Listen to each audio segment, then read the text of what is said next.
Slumber of Christianity, Awakening a Passion for Heaven on Earth, written and copyrighted by Ted Dekker, was published by Nelson Books, a division of Thomas Nelson Publishers, Nashville, Tennessee. All rights reserved.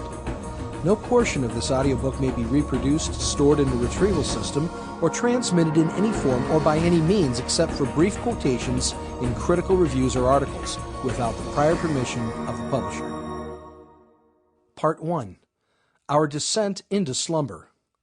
Chapter 1. The Slumber of Christianity. John is 40 years old and by all earthly standards, a successful man. He's happily married, has raised 4 children, and owns a landscaping company that easily affords him a comfortable life. He's also a godly man, as best I can tell. We leaned back against his blue Ford F-150 in my driveway after discussing what trees would look best in my backyard. Dusk was upon us. I took a breath and sprang a question I've asked many godly men lately. Do you ever feel like all you do is work for a payday that never seems to arrive? He adjusted his Rockies baseball cap and looked at me past graying brows. I knew immediately the question had struck a chord. Not surprising. The question always strikes a chord. I pushed further. I mean, think about it. Has your payday ever really arrived? No, not really, he said. But you have money, a decent life. Sure. So what does it take to find true happiness? I asked. You've lived the life, so tell me. How does someone like me find satisfaction?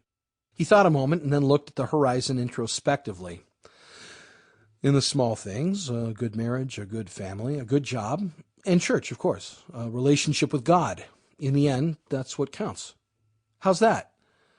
This world hands us all kinds of challenges, and without God's strength, I don't think we stand a chance. Like they say, His strength is made perfect in our weakness. That's the key to happiness. But your ship has never come in, so to speak, I said. Life is mostly a struggle, no big payday yet. It's always just around the corner, am I right? Well, I guess. I don't really know what... You ever see The Matrix, John? I interrupted. Sure, good movie. What if we're asleep, like Neo was in The Matrix, I asked. What if the reason we can't find any lasting satisfaction in life is because we're all asleep to a truth that would change our lives forever?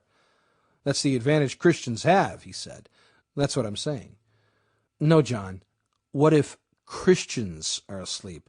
What if we're missing the point of our lives here on earth?